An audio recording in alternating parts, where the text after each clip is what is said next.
नमस्कार, आप देख रहे हैं एएनबी न्यूज और मैं हूं आपके साथ चंद्रशेखर त्रिशूल। कांग्रेस ने पंजाब विधानसभा चुनाव के लिए 86 उम्मीदवारों की पहली लिस्ट जारी कर दी है। इसमें 4 मौजूदा विधायकों की टिकट काट दी गई है।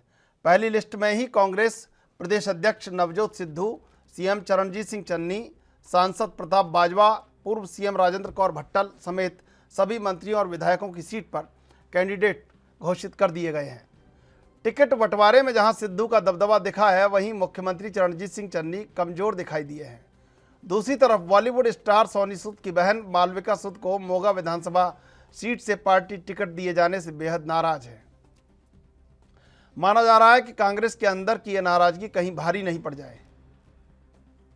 वहीं आज दूसरी तरफ पार्टी के वरिष्ठ नेता और पूर्व मंत्री ने इस्तीफा दे दिया है। पूर्व मंत्री जोगिंदर सिंह के इस्तीफे के बाद इनके साथ अन्य कांग्रेस नेता भी आ सकते हैं। कांग्रेस से नाता तोड़ने के बाद आम आदमी पार्टी ने इनका स्वागत किया है। इसका मतलब साफ है कि पंजाब की गद्दी पर कौन नेता बैठेगा, इस पर अभी प्रश्न चिन्ह लगा हुआ है।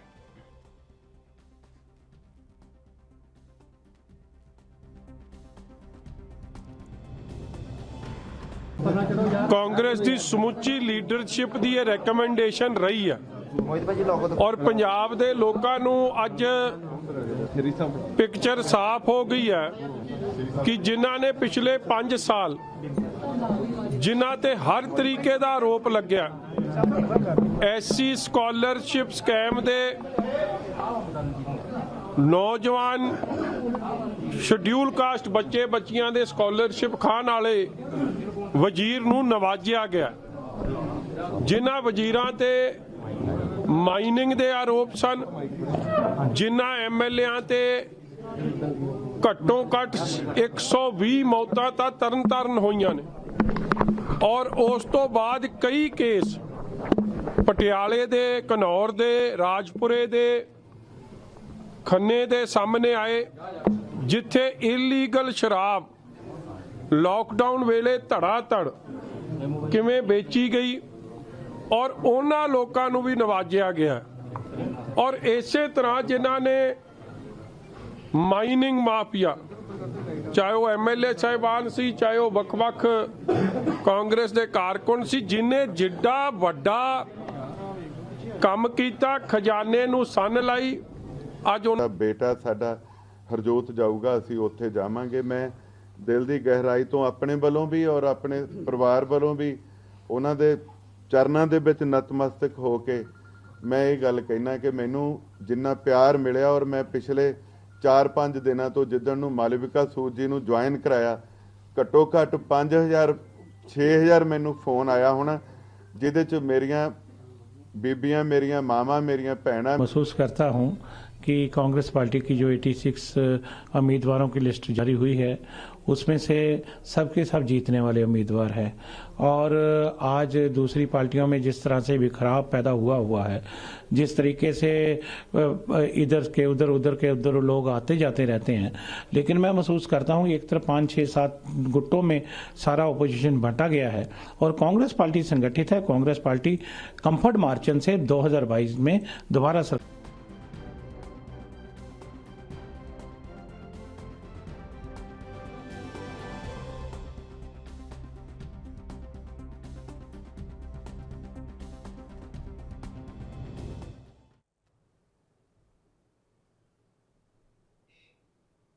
और आज इसी मुद्दे पर चर्चा करेंगे। 4 मेहमान हमारे साथ जुड़े हुए हैं। हमारे संवाददाता अमित कुमार चंडीगढ़ से, संदीप त्रिपाठी कांग्रेस से, नेहा शालिनी दुआ बीजेपी से और डॉक्टर इंदुकांत दीक्षित वरिष्ठ पत्रकार। आप चारों का स्वागत है एएनबी न्यूज पर। सबसे पहले हम अमित कुमार के पास चलेंगे।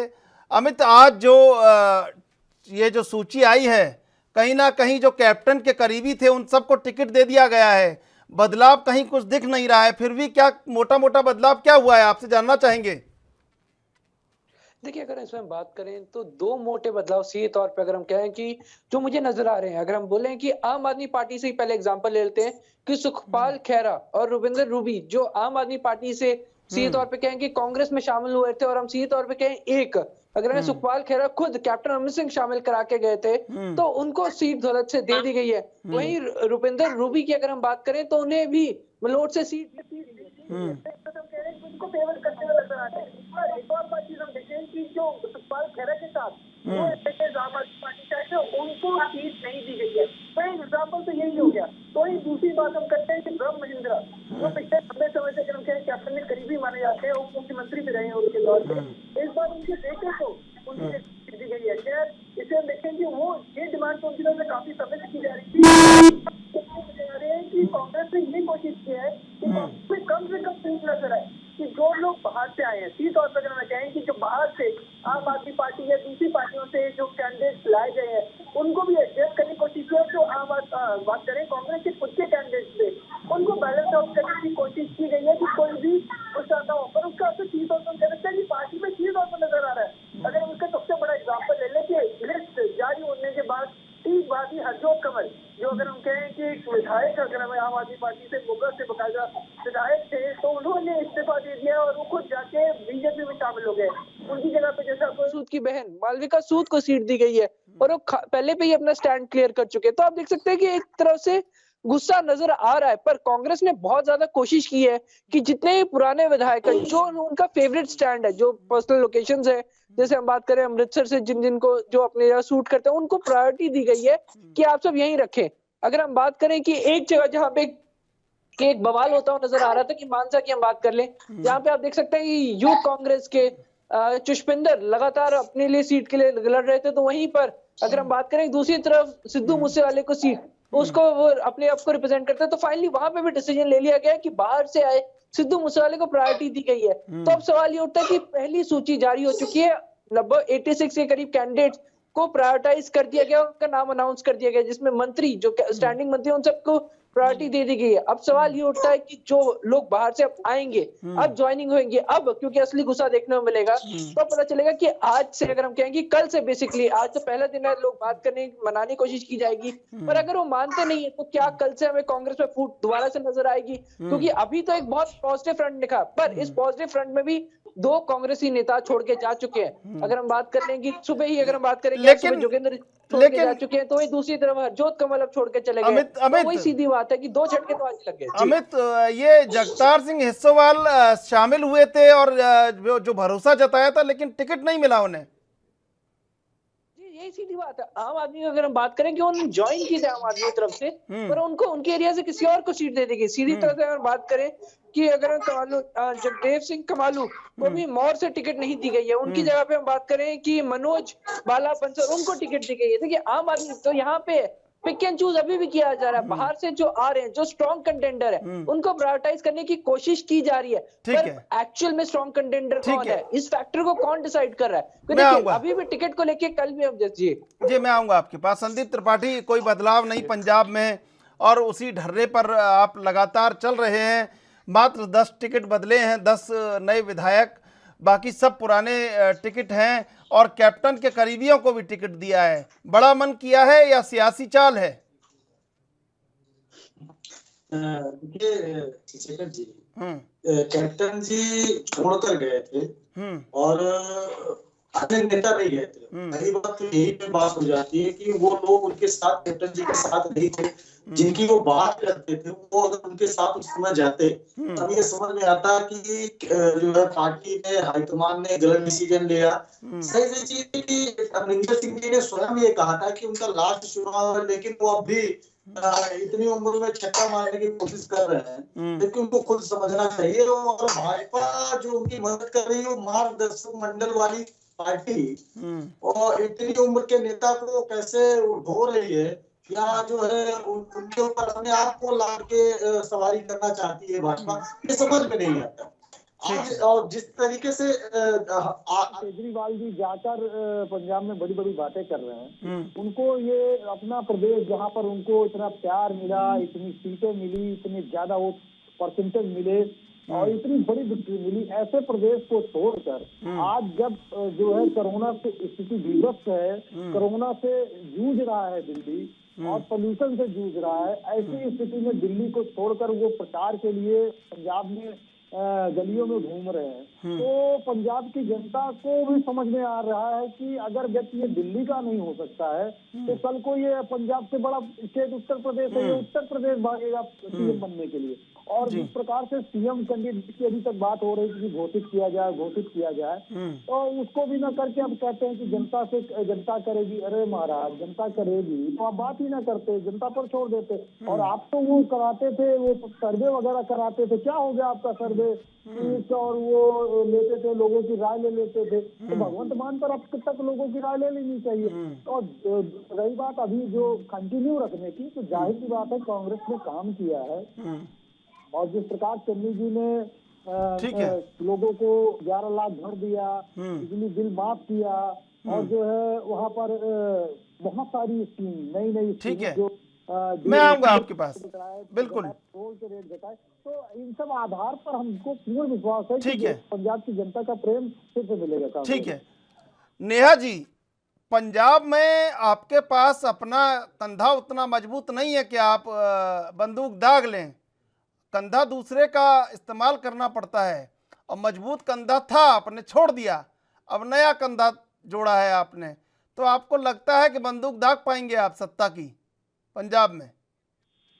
जी बिल्कुल दाग पाएंगे। क्यों? क्योंकि नेशनल पार्टी है हम, और दूसरा कांग्रेस के अंदर आप देखिए जो टिकटॉक आज सामने खुल के आया है, उसमें कहीं ना कहीं सिर्फ और सिर्फ सिद्धू जी की इम्पोर्टेंस नजर आई है। ऐसा लग रहा है कि चन्नी की तो वही वाली बात होगी कांग्रेस के कि उनके प्राइम मिनिस्टर। मेरी आवाज इको हो रही है, थोड़ा ठीक कराइए जी। जब आपने देखा था मनमोहन सिंह जी पीएम थे, तो वो नाम के बस पीएम थे, ये कांग्रेस में किया गया। आज सीएम चन्नी भी लगता है कि जैसे कांग्रेस में नाम के सिर्फ सीएम रह गए हैं, लेकिन चलती सिर्फ और सिर्फ सिद्धू जी की है। तो कहीं ना कहीं पार्टी जो है बहुत पक्षपाती हो रही है। यही कारण है कि कैप्टन अमरिंदर सिंह जी जो छोड़कर कांग्रेस को उन्होंने अपना एक अलग से पार्टी बनाई है, उसका रीजन बहुत बड़ा यही है। कांग्रेस को वहां सत्ता में लाने वाले ही कैप्टन साहब थे। आप देखिए कि उससे पहले कांग्रेस को कोई सीट नहीं मिल रही थी काफी सालों से। उनको आने के बाद कांग्रेस ने जब वहां सीटें हासिल की, सत्ता हासिल की, तो उनको दूध में से मक्खी की तरह निकाल के बाहर फेंक दिया।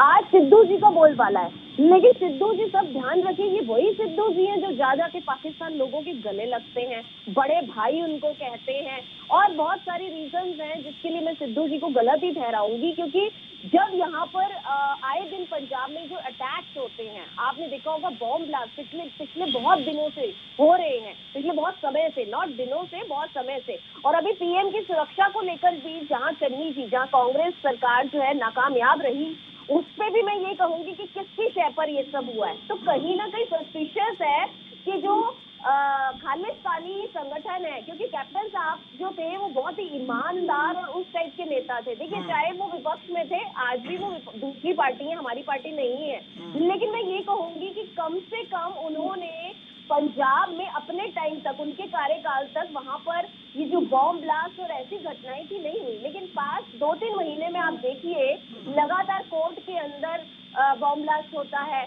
क्या कहते हैं, गुरु ग्रंथ साहब की बेदबी के 2-3 मामले सामने आए। तो मुझे लगता है कि चन्नी सरकार जो है, जो कांग्रेस यहाँ पर है, वो कहीं ना कहीं फेल हो रही है। और अभी जो पीएम की सुरक्षा में भी चूक हुई है, उसमें भी जो खालिस्तानी संगठन है उसका नाम सामने आया है। तो इस पर भी मुझे लगता है कुछ ना कुछ इनको बोलना चाहिए। मैं आऊंगा आपके पास, आऊंगा। इंदुकांत जी आवाज मिल रही है आपको? इंदुकांत जी आवाज आपको मिल रही है मेरी? जी बिल्कुल आ रही है। इंदुकांत जी, जो पंजाब में बीजेपी की स्थिति है ठीक ऐसी है जैसे उत्तर प्रदेश में कांग्रेस की स्थिति है। उत्तर प्रदेश में कांग्रेस को थोड़ा अवसर मिल रहा है, लेकिन पंजाब में बीजेपी को नहीं मिल रहा है। बीजेपी और कांग्रेस की उत्तर प्रदेश और पंजाब में एक जैसी स्थिति है। तो अब वही बात सामने आती है कि अगर मान लीजिए बढ़ोतरी कितने फीसदी होगी, तो क्या एक अप्रत्याशित बढ़ोतरी की उम्मीद आपको दिखती है? लगता अभी नहीं है। जिस तरह हम लोगों से बात करते हैं, रायशुमारी करते हैं लोगों से। देखिए चंद्रशेखर जी, अप्रत्याशित बढ़ोतरी की उम्मीद तो खुद बीजेपी की लीडरशिप को नहीं होगी। उसका कारण स्पष्ट है। आप देखें कि तो अन्य दलों के साथ मिल करके वो चुनाव मैदान में उतर रहे हैं। और जैसा मोटे मोटे तौर पर बातें छन के आई हैं कि लगभग 1/3 सीट पर हर गठबंधन लड़ेगा, 3 जो गठबंधन के सदस्य होते हैं। तो जाहिर सी बात है कि 117 सीटें हैं पंजाब की विधानसभा में, तो 1/3 का मतलब 38 से लेकर 40 सीट के बीच में।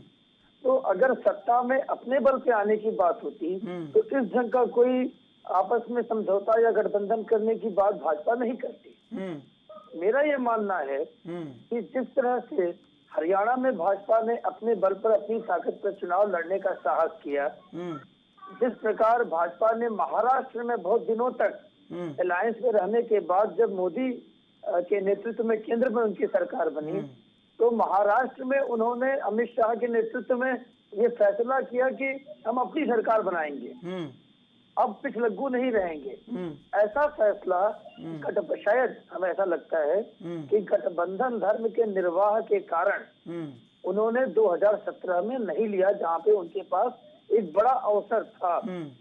ऐसा राजनीतिक विश्लेषकों का मानना है कि 2017 में अगर भाजपा ने गठबंधन धर्म को सर्वोपरि न मान के अकेले अपने बलबूते पर चुनाव लड़ा होता तो उनकी स्थिति और बेहतर होती। इसके पहले भी लोगों का मानना है। इसी तरह से मैं आपको बताऊं कि जो लोकसभा के चुनाव हुए 2019 के, उस समय इतना जबरदस्त माहौल, जो बहुत से सर्वे भी आए थे कि अगर ये अकाली के साथ नहीं लड़ते तो इनकी स्थिति फार बेटर पंजाब में होती, ऐसा माना जाता है। लेकिन इन्होंने देखिए हमेशा से पंजाब में, जैसे बिहार में इन्होंने नीतीश को बड़े भाई के रोल में रखा, जबकि जब पहली सरकार बनी थी तो ज्यादा सीटें भाजपा के पास थी, कम सीटें नीतीश के पास थी। यही स्थिति महाराष्ट्र में भी एक बार हुई, लेकिन यही स्थिति पंजाब में रही। तो 2 जगह इन्होंने अपनी बात बदली, बिहार में भी महाराष्ट्र में भी। लेकिन अकालियों के साथ जो इनका समझौता था उसमें जो भी भाजपा के अंदर एक अपना आकलन हुआ होगा कि जो अपने सबसे पुराने साथियों में से एक अकाली हैं, उनको हम बड़ा भाई मान कर ही पंजाब में रखेंगे। इसके कारण कभी भी, इवन आपको याद होगा कि सिद्धू ने एक विद्रोह का बिगुल बजाया जब इनको मौका नहीं मिल रहा था ठीक से अकालियों का विरोध करने के लिए। लेकिन वहां पे अकाली और सिद्धू में जब चुनाव हुआ तो भाजपा ने अकालियों को चुना, न कि सिद्धू को चुना, और उसी के कारण सिद्धू ने बगावत का बिगुल बजा दिया और बगावत कर दी भाजपा। तो इस कारण से आप ये मान के चलिए कि पंजाब में पहली बार जिस भी पार्टी के साथ, जैसे अमरिंदर जी की पार्टी और एक दूसरे गठबंधन सहयोगी के साथ भाजपा ने चुनाव मैदान में उतरने का फैसला किया है, तो पहली बार वो सत्ता में बराबरी की हक की बात करके हाल के वर्षों में लड़ाई के मैदान में उतर रहे हैं। हालांकि मेरा ये मानना है, मैं बताऊं चंद्रशेखर जी, कि इनकी योजना में कहीं न कहीं ये है, आप देखें जब से किसान आंदोलन के खत्म करने के लिए इन्होंने जो बिल वापस लिए, जिस मुद्दे पर अकाली इनसे अलग हुए थे, उसके बाद से आप देखेंगे, ध्यान गौर करेंगे तो न तो अकालियों ने भाजपा के खिलाफ, न भाजपा ने अकालियों के खिलाफ कोई बड़ा बयान दिया है। इससे एक बात हमें लगती है, एक राजनीतिक गुंजाइश छोड़िए, दोस्त दुश्मनी हो जाए तो इतनी गुंजाइश रहे कि जब एक दूसरे के सामने हो तो शर्मिंदा ना हो, वो गुंजाइश छोड़िए कहीं। न सिर्फ इतना, ये एक स्ट्रेटजी हमें लगती है कि अगर कुछ लोग किसान आंदोलन के नाम से भाजपा के विरोध में गए तो उनके वोट लेकर के अपनी सीटें कंसोलिडेट करके बसपा के साथ वहां अकाली आएंगे, और इधर भाजपा अपने नए गठबंधन सहयोगियों के साथ आएगी, और अगर इनके पास ठीक ठाक सीट होगी तो पोस्ट पोल अलायंस करके ये सरकार शायद बनाएंगे पंजाब में। ऐसी रणनीति हमको लगती है। जी अमित, ये जो हमेशा ऐसा कहा जाता है, हालांकि 2 बार ऐसा हुआ है, बेअंत सिंह और दरबारा सिंह दोआबा से आए हैं, लेकिन ऐसा कहा जाता है कि पंजाब की राजनीति में अधिकांश जो मुख्यमंत्री होते हैं वो मालवा से ही आते हैं। तो शायद ऐसा तो नहीं है कि इसीलिए सीट नहीं बदली गई है मालवा को सुरक्षित रखने के लिए? ये जो 70 सीटों का गणित है, इसको सही किया गया है? एक अहम फैक्टर रहेगा, चाहे हम सुखजिंदर रंधावा के इन्फ्लुएंस की बात करें या फिर हम कहें कि पुरानी जितनी भी सीट्स हैं उनको रिटेन करने की बात करें। देखिए एक चीज आपको बहुत ध्यान रखनी होगी कि कांग्रेस ने उन सभी सीट को स्टेबल रखा है जो पहले से ही इनके पास है। इन्होंने उन सीटों से छेड़छाड़ करने की कोशिश नहीं की है। इन्होंने जहां पे जो बहुत थोड़ी चेंजेस किए हैं वो उन सीटों के लिए जहां पे उन्हें पहले ही डाउट लग रहा है, पर वो सीट जहां पे पुराने चेहरे हैं जो काफी टाइम से कांग्रेस को वहां रिप्रेजेंट कर रहे हैं, वहां पे उन्होंने कोई छेड़छाड़ नहीं की है। चाहे अगर हम कहें कि मुख्यमंत्री चरणजीत चन्नी की बात कर ले, सुखजिंदर रंधावा की बात कर ले, सिर्फ राजेंद्र बाजवा के एरिया की बात कर ले, राजकुमार वेरका के एरिया की बात कर ले, तो ये वो सभी सीट्स है जहां पे वो लगातार कंटेस्ट करते आए हैं। तो एक तरह से रिपीट पे जोर दिया जा रहा है कि उनको उम्मीद है कि पिछले लंबे टर्म से, चाहे हम कहें कि कैप्टन अमरिंदर सिंह की सरकार में जो पोजीशन रही थी, उसके बाद चरणजीत चन्नी के टर्म में जो पोजीशन रही है, तो उसको कंसोलिडेट करने की सोच रहे हैं। ये सोच रखी जा रही है कि अगर हम लोग रिपीट मोड, अगर हम ज्यादा छेड़छाड़ नहीं करते, तो देखिए एक फैक्टर ये भी आपको ध्यान में रखना होगा, क्योंकि इस बार रैलियों पे प्रतिबंध है, वो रैलियां आज भी कंटिन्यू करती है। अगर हम कहेंगे बैन पे 15 तारीख तक है, उनको 22 तारीख तक और एक्सटेंड कर दिया गया। तो आपको याद रखना होगा कि सरकारी इन्फ्लुएंस कि जहां से मुख्यमंत्री, जहां से एमएलए है, तो वहां पे उनका ऑलरेडी इन्फ्लुएंस है, तो इसलिए छेड़छाड़ करने की कोशिश नहीं की गई, क्योंकि रैलियां कर ही नहीं सकते, तो इन्फ्लुएंस उतना नहीं हो पाएगा। जी ठीक है अमित, आपका बहुत बहुत धन्यवाद हमारे साथ जुड़ने के लिए। बहरहाल चर्चा करेंगे, अभी लेंगे छोटा सा ब्रेक, ब्रेक के बाद फिर हाजिर होंगे।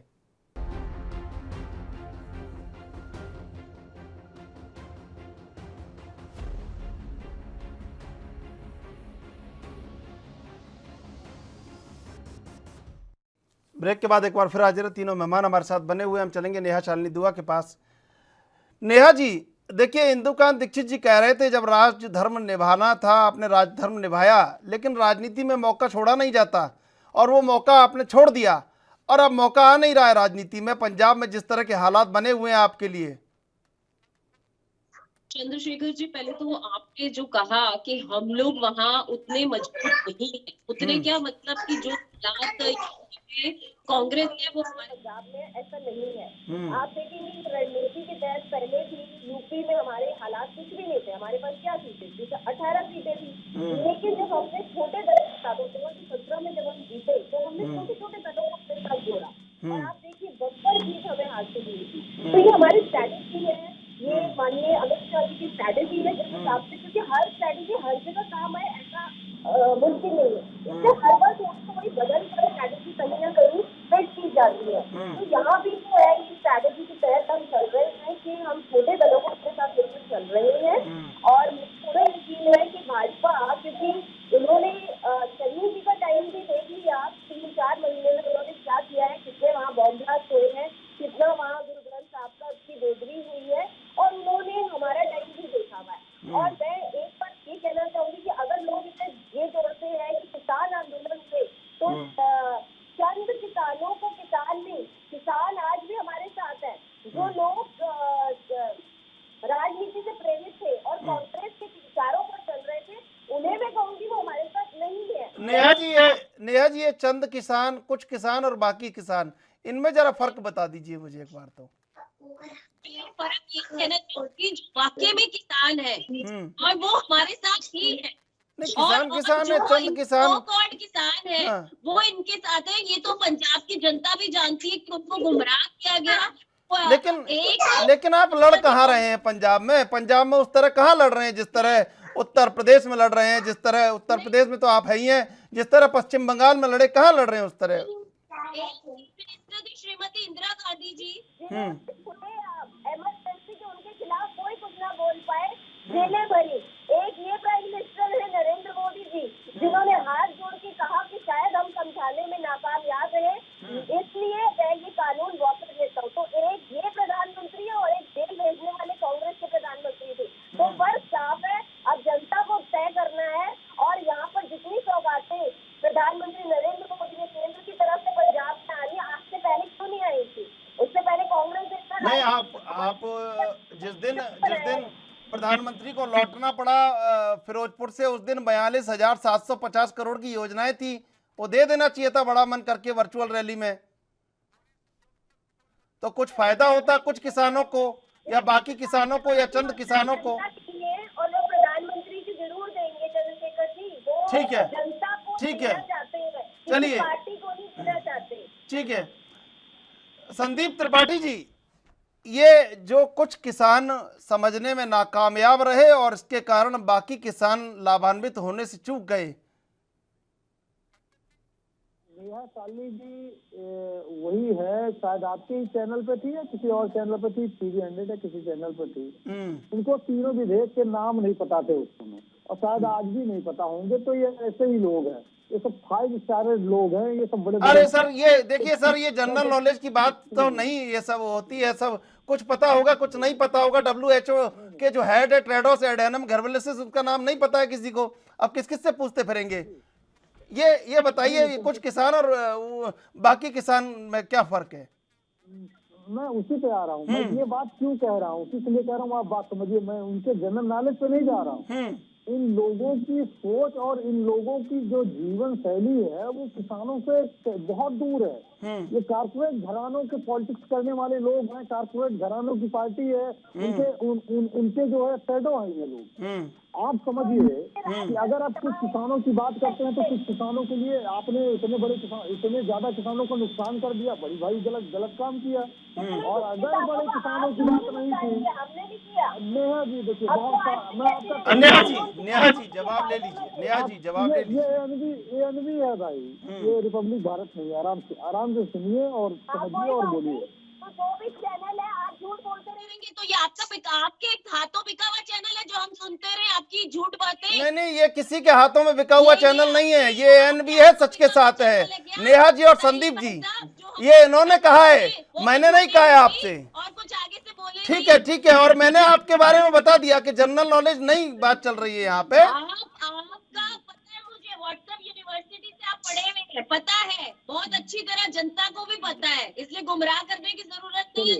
ठीक है संदीप जी, चलिए मुद्दे पे आते हैं। चलिए संदीप जी, थोड़ा सा और बात कर लेते हैं गंभीरता से। अभी हमारी नेहा साली दुआ जी ने 4-5 सवाल उठाए। एक पहला सवाल था इनका सिद्धू जी के ऊपर। उन्होंने सिद्धू जी के ऊपर बहुत सारे कमेंट किए कि ऐसे भाई आपकी पार्टी में इतने दिन वो थे, आपने उनको सांसद बनाया, इतने दिन तक पार्टी में रखा, पूरे देश में उनसे प्रचार करवाया, मतलब आतंकवादियों का आप लोग प्रचार अभी तक करा रहे थे। मतलब क्या सोच है? यही अमरिंदर सिंह को जब तक ये इनके साथ गठबंधन में थे नहीं थे तो ये गाली देते थे। और पक्ष तो जान लीजिए, कम से कम पक्ष जान लीजिए, फिर हम आपके पास आएंगे। हमने तो नहीं बोला जी। देखिए, अरे नेहा जी सुनना सीखिए। आप नहीं, मैं कमेंट करना स्टार्ट करूंगा फिर आप। चलिए मैं आऊंगा संदीप जी मैं आऊंगा। एक बात सुन लीजिए। हाँ नहीं एक बात सुन लीजिए नेहा जी, सुन लीजिए। सुनिए आप चाहती हैं आपका तरीका की बात न जाए। ठीक है, अपनी बात रखिए संदीप जी, अपनी बात रखिए। उन्होंने सिद्धू जी पे बात रखी, और सिद्धू जी वही है जो इतना बड़ा कॉरिडोर बना, और आज जो लोग जो है सिख धर्म के लोग जाकर वहाँ पर दर्शन कर रहे हैं, अपने जो है आराध्य जो है गुरुद्वारे में जा रहे हैं, तो उसमें बहुत बड़ा रोल सिद्धू जी का है। ये पंजाब की जनता जानती है, ये बात इनको हजम नहीं होती। मोदी जी बिरयानी खाने जाते हैं तब पाकिस्तान से दिक्कत इनको नहीं होती है, वो भी बिना देश से बताए।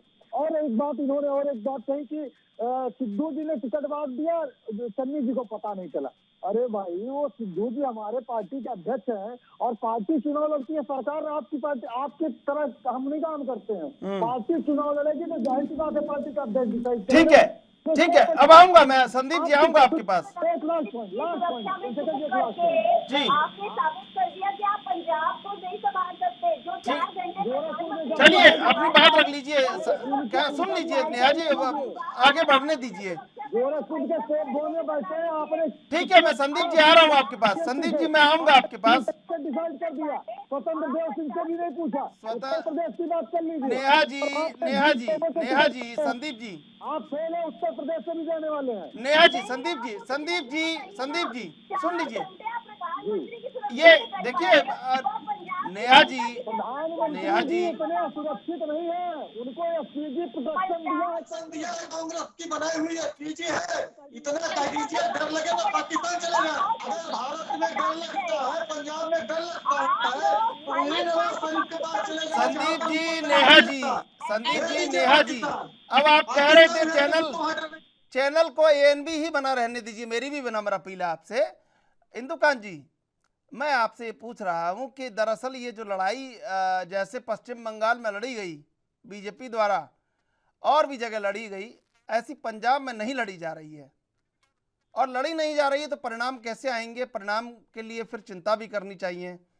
और ये जो दूसरे का कंधा है, अब खुद का कंधा उतना मजबूत नहीं है बीजेपी का पंजाब में, ये मानना पड़ेगा, लेकिन फिर भी आप बता दीजिए क्या मजबूत है क्या अभी वर्तमान जो दौर है? चंद्रशेखर जी, जो चर्चा अपने यहाँ हो रही है उसमें स्वयं भाजपा के प्रवक्ता ने भी कहीं ये दावा नहीं किया है कि भाजपा के नेतृत्व में वहाँ सरकार बनने जा रही है। उसका कारण क्या है? उसका कारण ये है कि वहाँ पे जब जिनके साथ वो गठबंधन करके चल रहे हैं, वहाँ पे ही ये तय हो गया कि लगभग एक तिहाई 3 भाग में बढ़कर जब सीटों पर चुनाव लड़ा जाएगा, तो अभी उनके नेतृत्व में सरकार बनेगी, इसकी संभावनाएं तो बनती ही नहीं है इस बार।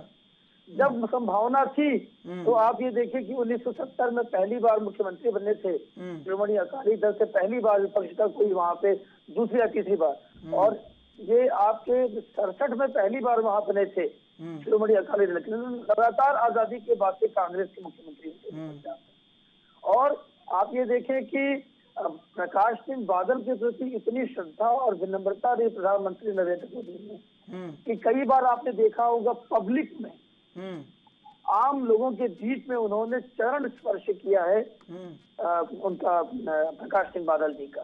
आपको ध्यान होगा जी, बिल्कुल, जब 2019 में प्रधानमंत्री नरेंद्र मोदी वाराणसी में गए थे अपना पर्चा दाखिल करने, तो वहां पे भी थे उनको आशीर्वाद देने के लिए प्रकाश सिंह बादल जी, और उनका उन्होंने चरण स्पर्श किया था पर्चा दाखिल करने के बाद। तो इस ढंग की भावना थी, और उन्होंने लगातार एक उनके सिखों के प्रति या अकाली दल के साथ ऐसा संबंध रिश्ता रहा है कि उनके व्यक्तिगत आयोजन में भी उन्होंने बड़ी श्रद्धा और आस्था के साथ उनको अपने साथ रखा बना करके। तो ऐसे में जब उन्होंने पंख उस समय नहीं फैलाया जब अपने पीक पर थे, अपने पब्लिसिटी के और जनता में लोकप्रियता के मामले में प्रधानमंत्री नरेंद्र मोदी, तो अब वो सत्ता के लिए, खासतौर से देखिए नेहा जी कुछ भी कहें, लेकिन पंजाब के चुनाव और उत्तर प्रदेश के चुनाव के मद्देनजर ही रणनीतिक तौर पर जिस विषय पर किसान जो विधेयक लेकर के आए थे प्रधानमंत्री नरेंद्र मोदी, और ये माना जाता है कि ये उनका सबसे बड़ा फैसला था, अपने यहाँ उन्होंने डिस्कस किया होगा, लेकिन मुख्य रूप से प्रधानमंत्री का अपना फैसला था, उससे भी वो पीछे हटे, जबकि मैसेज पूरे देश में नहीं दुनिया में दी गया कि प्रधानमंत्री को जो एक माना जाता है कि अपने फैसलों पर आमतौर पर अडिग होते हैं, उस पे भी बहुत कम बार ऐसा होता है कि वो पीछे हटते हैं। और पीछे भी हटते इसमें उन्होंने जो शब्दों का उपयोग किया कि वो पीछे इसलिए नहीं हट रहे हैं कि वो गलत फैसला था, इसलिए हट रहे हैं कि कुछ लोगों को समझा नहीं पाए। तो उनमें ज्यादातर हिस्सा सभी जानते हैं, भाजपा भी जानती है कि पंजाब के किसानों का एक सेक्शन था, और उनको आप नकार नहीं सकते उनकी ताकत को, इसलिए आपने चुनाव के ठीक पूर्व संध्या पे वो किसान के जितने विधेयक थे उनको आपने वापस लिया। तो ऐसे में चाहे वो 5% हो आपके हिसाब से, चाहे 25%, चाहे 85%, उनको आपको सम्मान करना पड़ेगा, कर रहे हैं। और इन विकट परिस्थितियों में सबसे टफ 5 राज्यों में जहाँ चुनाव हो रहे हैं वहाँ भाजपा के लिए पंजाब ही है, इसको नकार नहीं सकती। ठीक है, बिल्कुल। नेहा जी, कल वर्चुअल रैली होने वाली है प्रधानमंत्री नरेंद्र मोदी की, और आपको लगता है कि आपके अनुसार पंजाब कितना बदल रहा है आपके साथ? देखिए, हमने पहले भी कहा 42,000 करोड़ की सौगातें जो है वो केंद्र सरकार की तरफ से पंजाब की जनता को दी जाएंगी। और इससे पहले कांग्रेस इतने साल राज किया, उन्होंने क्यों नहीं जनता के लिए सोचा? क्यों वहां पर ये सब कुछ परियोजनाएं लेके नहीं आए? क्यों वहां पर आज भी टिफिन बॉम्ब के जरिए पाकिस्तान की सरहद से लगता हुआ जो पंजाब है वहाँ टिफिन बॉम्ब कितने ज्यादा आते हैं? कितनी बार तो अभी 2 बार बीएसएफ डिफ्यूज कर चुकी है। तो और जब हमने बीएसएफ का दायरा बढ़ाने की बात की कि पंजाब की सुरक्षा को लेकर कैप्टन अरविंदर सिंह ने अपने टाइम में हमें बोला था कि आप लोग यहाँ पर बीएसएफ की जो है दायरा उसे बढ़ाइए ताकि पंजाब सुरक्षित हो, हमने एग्री किया। आज इन्होंने आते साथ ही चन्नी साहब ने मना कर दिया कि नहीं जी हम बीएसएफ का दायरा नहीं बढ़ाएंगे। बताइए, बीएसएफ कोई हमारी है? बीएसएफ तो आपकी जनता की सुरक्षा के लिए, पंजाब की जनता के लिए। बताइए तो नेहा जी सुन तो लीजिए, ये भी सिर्फ बीजेपी की है। अरे बीएसएफ तो अरे सबके सुन लिए, तो लीजिए जनता के लिए है। नेहा जी पहले कहाँ बात होती थी आपकी कैप्टन अमरिंदर सिंह से? ये तो इन्हीं दिनों देखिए, गुफ्तगू हुई है नहीं, जब से ये सब जब- हुआ। पहले कहाँ बात होती थी आपकी? पहले नई बात हो, सुरक्षा को लेके जब वो बताएंगे तभी हम एक्शन लेंगे ना। तो हमने जब एक्शन लिया तो चन्नी, तब तक वो हट चुके थे और चन्नी साहब ने हमें मना कर दिया कि यहाँ पर हमें दायरा जो है बीएसएफ का नहीं बढ़ाना। ये क्या रीजन है, क्यों नहीं बढ़ाना चाहते? राज्य सरकार ने 4 घंटे प्रधानमंत्री जी की सुरक्षा नहीं कर पाए, तो पंजाब की जनता की सुरक्षा कैसे करेंगे? ये तो बता दें कम से कम हमें। तो आज जनता जो है उसको बहुत चीजें क्लियर अब हो ये रही तो है। संदीप किसान त्रिपाठी भाई भी बताएंगे। हमारे साथ है, संदीप किसान त्रिपाठी भाई भी बताएं हमारे जरा, साथ, उनको भी समझ आ रहे हैं बताएं कि ये संदीप लोग त्रिपाठी सिर्फ जी गुमराह जरा कर रहे हैं। जी बताएं जरा कैसे। मैं अब नेहा शालिनी जी से इतने ही अपेक्षा रखूंगा कि वो अपने भारतीय जनता पार्टी के कल्चर तो अगर समझती है तो शांत रहेंगी, और नहीं तो ओरिजिनल वाला अपना कल्चर दिखाएंगे। अभी आपने 2-3 चीजें कही कि प्रधानमंत्री जी की सुरक्षा नहीं कर पाए। अरे भाई, उनकी सुरक्षा का जिम्मा एसपीजी को मिला हुआ है। एसपीजी एक्ट पढ़ लीजिए, उसमें राज्य सरकार का कोई रोल सुन लीजिए नेहा जी, सुन लीजिए, पंजाब में सुन लीजिए, जवाब तो सुन लीजिए कम से कम। तो ये एसपीजी प्रोटेक्टेड होते हैं वो, पहली बात। और दूसरी बात, हमारी नेहा शालिनी जी को हमने बताया ना, जनरल नॉलेज हमारी बहन का जरा कमजोर है। इनको ये नहीं पता है कि वहाँ दायरा बढ़ चुका है और 50 किलोमीटर हो गया, 10 किलोमीटर। बिल्कुल दूंगा। भारतीय जनता पार्टी का कल्चर मत दिखाइए। अरे नहीं बोल रही है, बोलिए आप। जी, पहले 5 से 10 हुआ और 10 से आज की डेट में 50 किलोमीटर है। और मोदी जी जहाँ फंसे थे वो भी बीएसएफ के दायरे में ही फंसे थे। आप जान लीजिए, 20 किलोमीटर की बात करते हैं, वहाँ से बॉर्डर 20 किलोमीटर है, 50 किलोमीटर अंदर तक बीएसएफ के अंदर में आता है। आपकी जानकारी के लिए बता दूं, अगर मेरी बात गलत निकल जाएगी तो मैं अभी शालिनी जी से माफी मांग लूंगा, हमेशा ये माफी मांग लेगी। अब आ जाते हैं भाजपा का पंजाब में वजूद क्या है। चलिए मैं ले रहा हूँ, जवाब ले रहा हूँ नेहा जी। हाँ जी, देखिए अभी आपने कहा कि मोदी जी का बड़ा लगाव है सिखों से, हमारे साथी ने कहा, भाई बिल्कुल लगाव है। ये अपने आप को छुपाने के लिए सिखों का इस्तेमाल, सिख के जो सिखजम होते हैं, जो 5 जरूरी चीजें होती है, उसमें से दाढ़ी और बाल रखना, तो जो अपने आप को छुपाने के लिए चोरों की तरह अपनी आइडेंटिटी छुपाने के लिए सिख धर्म का इस्तेमाल करते हैं, उसी तरह सिख धर्म को आज जो है बदनाम कर रहे हैं। पंजाब में इनको डर लगता है, पाकिस्तान में डर नहीं लगता है। पाकिस्तान में बिना सुरक्षा के, बिना देश को बताए हुए जाते हैं मलिहाबादी आम। चलिए अब आपके सवाल पर बिरयानी खाते हैं। ठीक है चीजें पंजाब आ रहा हूँ मैं। अब आप संदीप जी पंजाब के लोग संदीप जी कुछ कहना है, सुन लीजिए बीच में। नेहा जी तो पहले आप कह दीजिए, फिर मैं इंदु कांत जी भी कुछ कहना चाह रहे हैं। चंद्रशेखर जी, मैं जरा अब संदीप जी से चाहूंगी थोड़ी कर्टिसी रखें, अगर थोड़े पढ़े लिखे हैं मैं अभी चुप थी। नहीं भाई, आप तो नागपुर नहीं गए, आप तो गए थे। आपकी जनरल नॉलेज भी देख लीजिए। ये दावा करते हैं कि प्रधानमंत्री की सुरक्षा एसपीजी के हाथ में बिल्कुल होती है। शायद इनको इतना नहीं पता, तो मेरे ख्याल से पढ़ ले, थोड़ा सा पढ़ लिख ले तो इनको पता चल जाएगा कि एसपीजी से कौन करते हैं लोकल जो एरिया के आईजी इनका पंजाब में, क्योंकि कमिश्नर होते हैं तो मुझे लगता है वहाँ आईजी या जो भी पोजीशन होती है उनसे क्लैरिटी के लिए, डीएसपी से क्लैरिटी के लिए पूछा जाता है एसपीजी के द्वारा। आप तो मेरी आवाज प्लीज ठीक कर, आप देखिए इनकी जर्नलिस्ट को बताती हूँ, लीडरशिप आपकी बस की बात नहीं है। देखिए आपको जो पंजाब के बारे में ये नहीं पता है, समझ आता है कि आप अनपढ़ और गवार हैं। मुझे ऐसे शब्द ही यूज करने पड़ेंगे। क्योंकि मैं आपकी बारी बिल्कुल चुप रही, लेकिन आपके अंदर तो वो है ही नहीं ना। आप तो पागल हो जाते जब आपको सच्चाई सुनाई जाए। तो सच्चाई सुन के इतने बौखलाइए मत भाई साहब, अब जवाब सुन लो। अब मैं आपको बताती हूँ, जब एसपीजी ने कॉल करके राज्य सरकार से पूछा, तो राज्य सरकार की जो डीआईजी होते हैं, उन्होंने क्यों बोला कि सारा रास्ता क्लियर है। डीजीपी और डीएसपी जो होते हैं उन्होंने क्यों बोला कि यहाँ पर एसएचओ ने क्यों बोला कि रास्ते सब क्लियर है। तो गलती जो है राज्य सरकार की है। हर जगह प्रधानमंत्री जी का दौरा होता है, वहाँ एसपीजी सुरक्षा करती है, लेकिन आखिरी दायरा जो होता है वो वहाँ की। चलिए इंदु कांत जी भी कुछ कहना चाह रहे हैं, सुन लेते हैं। नहीं, इन्होंने अभी दूसरा भी बोला। अब उन्होंने दूसरी बात जो कही प्रधानमंत्री जी को लेकर, तो मैं तो बार बार यही कहूंगी, जो सरकार 1984 के दंगे क्या सरदार भूल गई है?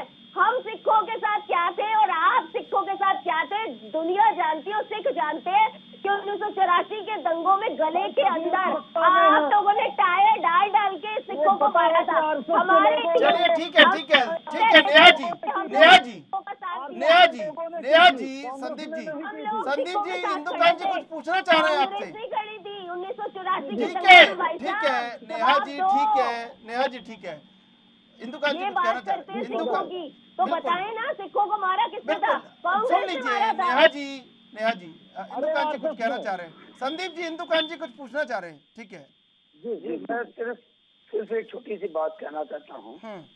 संदीप जी देखिए, आप एक सीजन्ड पॉलिटिशियन हैं और आमतौर पे आप जो भी बातें करते हैं बहुत अच्छी और बहुत गंभीरता से कहते हैं, लेकिन अभी आपने अपने वक्तव्य में दो बातें जो कही, मुख्य रूप से एक जो प्रधानमंत्री के लिए आपने शब्द का प्रयोग किया कि चोरों की तरह वेश बदल करके, देखिए ये आपके स्तर से उचित नहीं लगता है, वो भी नेशनल चैनल पे।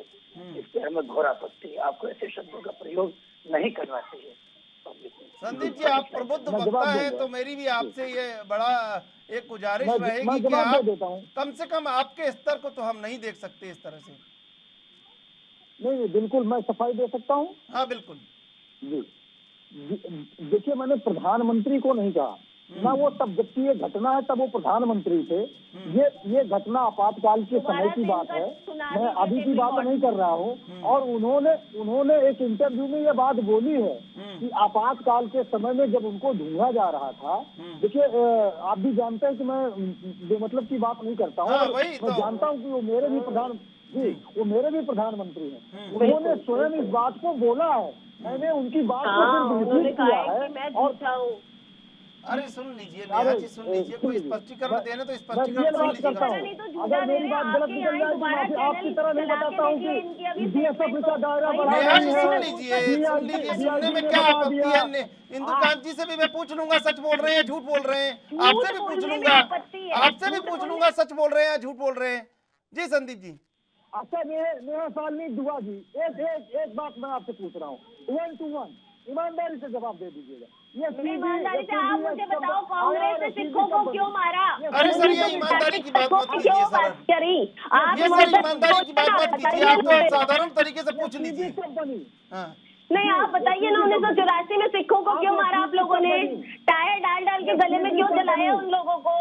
आज सिखों की बात करते हो, सिख आपके साथ नहीं है, सिख हमारे साथ है। सिखों को पता है कि भाजपा जो है उनके साथ। देखिए इस तरह से ये जो संवेदनशीलता है ना, इस पर ये सियासी चर्चा नहीं कर सकते हम लोग।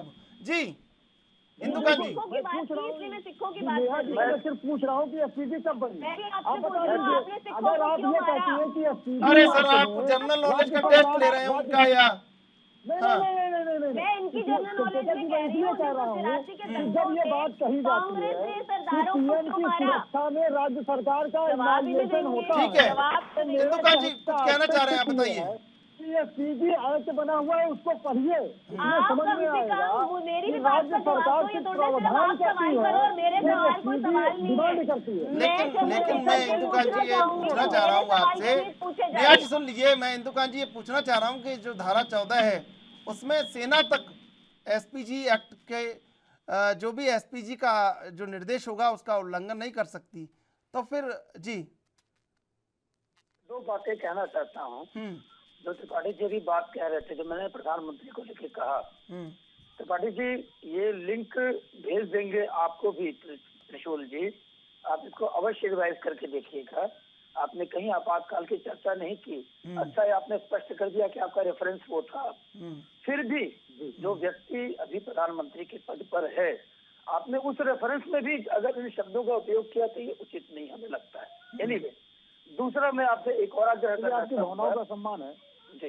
दूसरा बहुत बहुत धन्यवाद। दूसरा एक मैं और आपसे बात करना चाहूंगा। देखिए मैं आपके साथ कई बार डिबेट पर बैठा हूँ, नेहा जी का जो भी बैकग्राउंड हो, देखिए आपके यहाँ प्रियंका जी उत्तर प्रदेश में मैं नारी हूँ और लड़की हूँ, लड़के लूंगी, इस तरह के सम्मान की बात करते हैं, तो आप उनसे सामान्य ज्ञान का प्रश्न करें, आप कहें आप मॉडलिंग करें, इस तरह से देखिए हाँ, आप राजनीति की बात करें, अगर उनकी बातें कमतर है तो जनता खुद समझेगी, लेकिन आप उनको गाइड कर सकते हैं। आपकी बातें खुद इतनी गंभीर हैं, इतने तर्कपूर्ण हैं कि आपको इस तरह की बात करने की जरूरत नहीं है।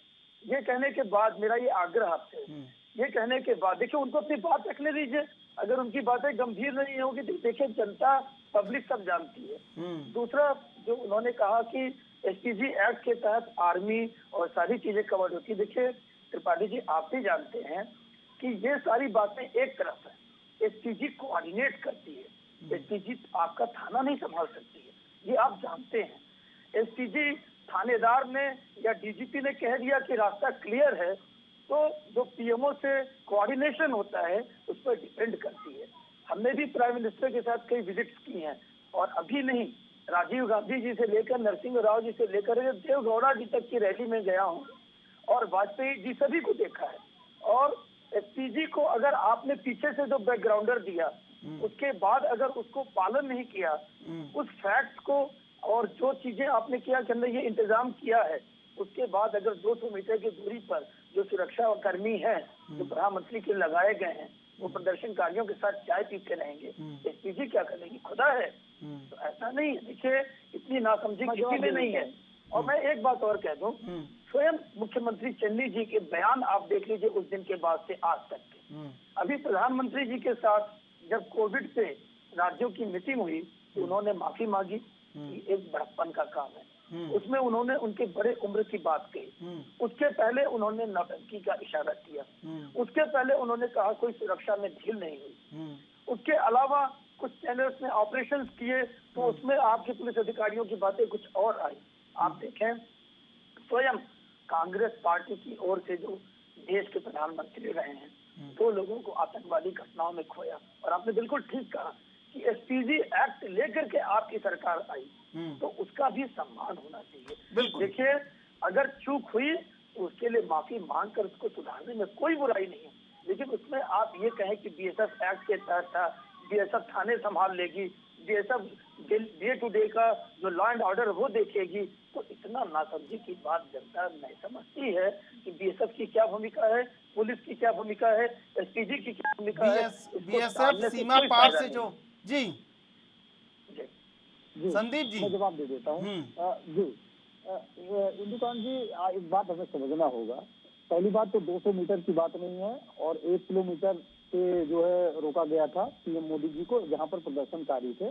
और जहाँ तक चाय पीने वाली बात है, उसमें भाजपा के भी लोग थे, और सामान्य सी बात है, आपने इतने अगर रैलीज और वो कवर किए हैं तो धरना प्रदर्शन भी किया होगा। धरना प्रदर्शन में आमतौर पर जो है पुलिस और धरना देने वाले वो लोग साथ में चाय पीते हैं, कोई बड़ी बात नहीं है, ये सामान्य सी बात है, ये इस बात को भी आप मानेंगे। अब आ जाते हैं हम बात पीएम मोदी जी की सुरक्षा पर। आप देखिए उनके पास सबसे नजदीक अगर कोई जाता है तो बीजेपी के झंडे वाले होते हैं, और वो बीजेपी के बड़े नेता हैं, वो आज सार्वजनिक रूप से हमारे बीच में है, और उनको एसपीजी कुछ नहीं कहती है। वो लेन के दूसरी तरफ है, फिर भी वो लेन की दूसरी तरफ है, मोदी जी दूसरी तरफ है, लेकिन कभी एसपीजी को एक्शन लेना चाहिए। अब आती है बात जो है एसपीजी पर कार्रवाई होनी चाहिए या राज्य सरकार पर होनी चाहिए। मेरा और कांग्रेस पार्टी का मानना है कि एसपीजी और राज्य सरकार दोनों में अगर किसी ने गलती की है तो उस पर कार्रवाई होनी चाहिए बिल्कुल, लेकिन राजनीति नहीं होनी चाहिए। आप बताइए मोदी जी को क्या ये कहना सुप्रीम कोर्ट ने तभी आपको फटकार लगाई है, सुप्रीम कोर्ट ने तभी आप लोगों को फटकार लगाई है प्रधानमंत्री की सुरक्षा को लेकर। अब ये थोड़ा इंदुकांत जी ये भी स्पष्ट कर दीजिए, फटकार किस किस को लगाई है, जरा ये भी बता दीजिए। देखिए एसपीजी जो है, मैं बार बार ये कह रही हूँ, राज्य सरकार की राज्य की पुलिस से पूछते हैं, और फिर जाके जब वो वहाँ की देखिए नेहा जी करी है, और यही कारण है कि लोगों को इनकी जो सोनिया गांधी जी है उनकी अध्यक्ष, वो तक बोलती है कि हाँ सुरक्षा में चूक हुई है, ये वो भी मानती है, तो फिर ये लोग कैसे यहाँ बैठ झूठ बोलते हैं। और इन लोगों का वो जो स्टैंड है ना, क्यों बेटियों के साथ अलवर में 2 दिन पहले बेटी के साथ रेप हुआ है, वहाँ पर ये चुप रहते हैं, प्रियंका गांधी जी, वहाँ राहुल गांधी जी चुप रहते हैं, वहाँ कांग्रेस के हर नेता चुप रहते हैं, तब कुछ नहीं बोलते। तो इनका स्टैंड जो डबल स्टैंडर्ड है ना, वो जनता के सामने आ चुका है कि ये लड़कियों को, अगर कोई सुंदर महिला बैठ जाए तो इन लोगों को मॉडलिंग की याद आ जाती है। आप दिमाग से लड़िए ना, आप दिमाग और मेरी बातों से लड़िए मुझसे, समझ आ गई? ये जो फालतू के कमेंट देना बंद कर दीजिए, क्योंकि आप यही कहते हैं पता चला। मैं शुक्र हूँ कि उन्होंने मुझे ये बताया, अदरवाइज तो दोबारा से सुनती। उससे मेरी आवाज जो है मेरे को काट दिया जाता, तो मुझे आप लोगों का आपका एक जो बेहुदा बयान है कि मॉडलिंग करो, ये मैंने सुना नहीं था। अदरवाइज तो मैं आपको अच्छा खासा जवाब देती। तो वही तो बात है कि शर्म आप लोगों को महिला के साथ, किसी भी लड़की के साथ, लड़की औरतों के साथ तमीज बिल्कुल आप लोग खो चुके हैं। आप झूठे हैं, आप डबल स्टैंडर्ड हैं। अपने राज्य में खुश, दूसरों के राज्य में खुश होते हैं। आप बताइए ना, 4 दिन पहले आज तक अभी मोदी जी है या नहीं? क्यों जी, मुझे ये बताइए, बड़े पहले पे इन्होंने बोला था कि नेहा जी चुप रहे हैं। अब मैं जब भी बोलने, आपने मेरे को मौका दिया, मैं बोलने लगी हूँ तो ये नॉन स्टॉप बीच में बोली जा रहे हैं। ये झूठ हर बार कांग्रेस की तरफ से दिखाना कुछ होता है, कहते कुछ है। इनकी कथनी और करनी, यही फर्क है, कथनी और करनी में। आप मुझे बता दो, अलवर में 4 दिन हो गए, अभी तक रेपिस्ट क्यों नहीं पकड़े जा रहे? अभी तक रेपिस्ट क्यों नहीं पकड़े जा रहे? और तो और बात, रिपोर्ट आई है कि लड़के के साथ रेप क्यों हुआ। तो उसी तरह है जो आप लोग सम्मान नहीं करते ना। आपकी पार्टी जितना सम्मान करती है वो दिख गया है यहाँ पर, अभी भी दिख गया है, और अब तो अलवर में रेपिस्ट पर भी दिख गया है। अच्छी बात है, अच्छी बात। संदीप जी हो गया आपका जी, हो गया आपका? संदीप जी अब समय कम है। नेहा जी समय कम बचा है, जवाब ले लीजिए संदीप त्रिपाठी का। जी संदीप जी। जी शालिनी जी, नेहा शालिनी जी, मुझे मतलब था, आप लोग कुछ और मतलब निकाल रहे हो। ये तो कुछ भी नेहा जी समय कम बचा है, जवाब तो ले लीजिए जी। जब इन्होंने डिबेट की शुरुआत की, तब से ये हमारे साथ बहुत से चैनलों में बैठ चुकी हैं और ये जानती हैं, और ये मेरी बहन है। और अभी ये जो बोल रही है, अब ठीक बात ऐसे सुनिए, वाह वाह वाह, ये तो अच्छी बात है। मुंह में राम बगल में कोई वाली बात हो गई। अब सुन लीजिए, अब नेहा जी सुन तो लीजिए। अब देखिए, अब हाँ क्यों दे रहे हैं? जवाब ले लीजिए, अब जवाब ले लीजिए। नेहा जी जवाब तो ले लीजिए कम से कम। नेहा जी देखिए, महिला सुरक्षा की अगर बात आती है, महिलाओं की बात आती है, तो आइडियोलॉजिकल बात आती है, आप क्या काम करते हैं उससे बात आती है। अभी इन्होंने टिकट उत्तर प्रदेश में क्या काम हो रहा है, महिलाओं को टिकट दिया है, बताने की जरूरत नहीं है। और अलवर में बता इनका कल्चर रहा है। आप देखिए, उन्नाव की घटना पर ये महिलाओं के साथ गुलजार करने को वाले ये बुलडोजर हाथरस में नहीं चलता, उन आरोपियों के घर पे नहीं चलता, क्योंकि वो जात बिरादरी के लोग होते हैं।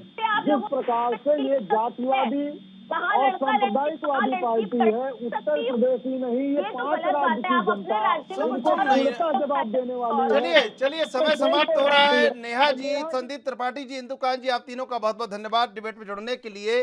पंजाब में सबसे बड़ा प्रश्न है कि प्रधान कौन बनेगा, लेकिन अधिकांश बार यही हुआ है कि जो भी प्रधान आया है पंजाब में वो मालवा से आया है।